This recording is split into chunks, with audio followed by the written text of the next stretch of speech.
So neurosciences of music can be traced back to the late 90s when the first conference of this field was organized, and also many pioneering findings were launched. How were your expectations for the development of the field? Well, I think that in the early days, what was important was to establish the field, because it didn't really exist as a field, and it lacked recognition. And in fact, in my early part of my career, it was often difficult to convince people in the scientific field that the study of music was valid or was important or was useful. And so a very important role for the early meetings, but continuing to today, is to continue to demonstrate the importance of studying music and neuroscience. And I think now it is very well established. As we see, we have 500 people here. The first meeting, the one that I organized in New York in 2000, we had 50 people. So it's grown by a factor of 10. But in that early time, no one was exactly studying music. Some people were studying auditory processes. Other people were studying motor learning. Other people were studying, auditory memory or emotion. But it wasn't coalescing into a community. And that took some years. But it's one of the best outcomes of these meetings, is that now there's a very strong sense of community. You know it, we all know it, right? And that's really wonderful to have witnessed that, over 25 years. Now we are just about to finish our conference here in Helsinki. We have spent here 4 days. How would you describe the key moment of this conference? Was it from social side, musical side, scientific side? Well, all of the above. I think it's a particularly important meeting, because the previous one was, partly interrupted by COVID, and so people did, I think, a good job at that online meeting, but it was hybrid, and so it was not the same. And of course, the quality of the social interactions and the quality of the scientific discussion is very different when you're able to really see everyone and talk to everyone. There's so much energy here, which is really wonderful. So I think, I wouldn't necessarily pick out one key moment.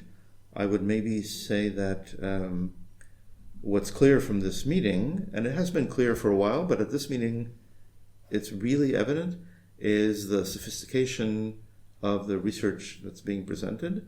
The quality is so high. Every single presenter, every single student, you just see it, right? You see how much work has gone into the research, and you don't have, like in the past, even some of the meetings that I organized, it was more uneven. There were very good presentations, and there were some that, really still needed a lot of work. And now I see a much more even quality level, very high, consistent quality. And that's really, really important, right? Because if our field is going to progress, it has to meet certain standards. In a sense, these are also training events for the younger generation. Absolutely. Yeah. Absolutely. Yes. Yes. So I think my students, at least, that are here, are very, very happy to be here. They're very excited, and they of course sense the energy, and yeah. How about if we think younger generation, where do you think they will be in 10 years from now?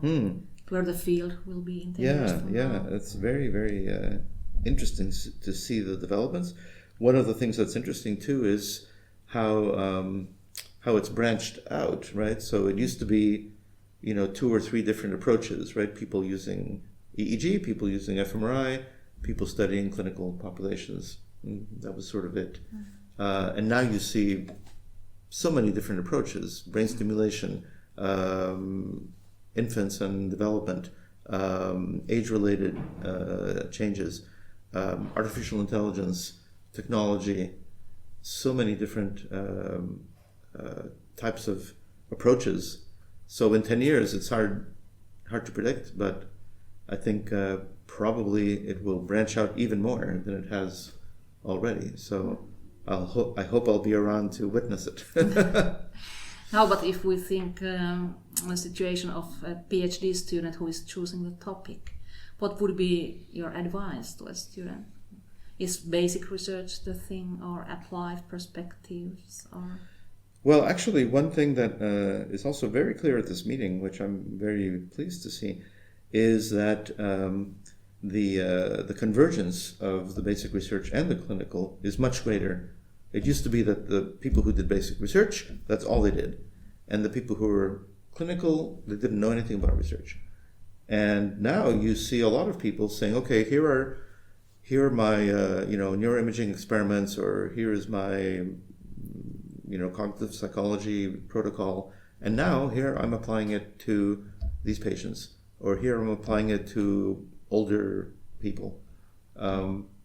So the transition is much smoother. So I would tell a student, this is what you have to do. You have to be very good at the research side, at the basic science. You have to master the technologies. You have to understand the statistical analyses. You have to learn about modeling, because models are now a big thing, another development. And you have to work maybe with clinical colleagues to figure out how all that knowledge is going to be useful in either treatment or prevention or diagnosis or identification, classification of different disorders, etc. I have one more extra question. Let's see whether it will be used. How would you identify the role of Helsinki research in this? Oh, well, it's wonderful to be in Helsinki in general, because I like Helsinki. I've been here quite a few times. But I think it's also very, very relevant because of all the work that has been done here over, so many years, even before you, with Professor Natinen and many others. And then the new generations, right, that some of whom you've trained. It's fun for me because I was not only your opponent, but also Teppo Sarkamo's opponent, right? So I feel like I'm following the generations. And so that, I think that made Helsinki a very, very appropriate location.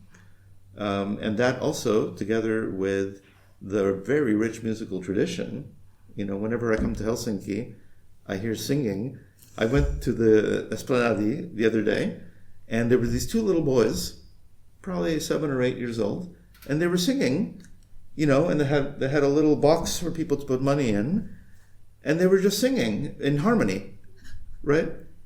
And I thought, this is Finland.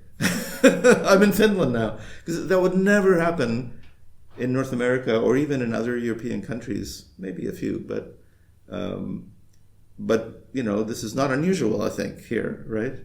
So that kind of tradition is quite relevant, and I think it's probably part of the reason why the scientific research on music has been so well developed here, is because music is infused in your culture, right? You sing from the day you hear at least singing the day you're born, right? So yeah, I think that's a very wonderful aspect. Thank you so much.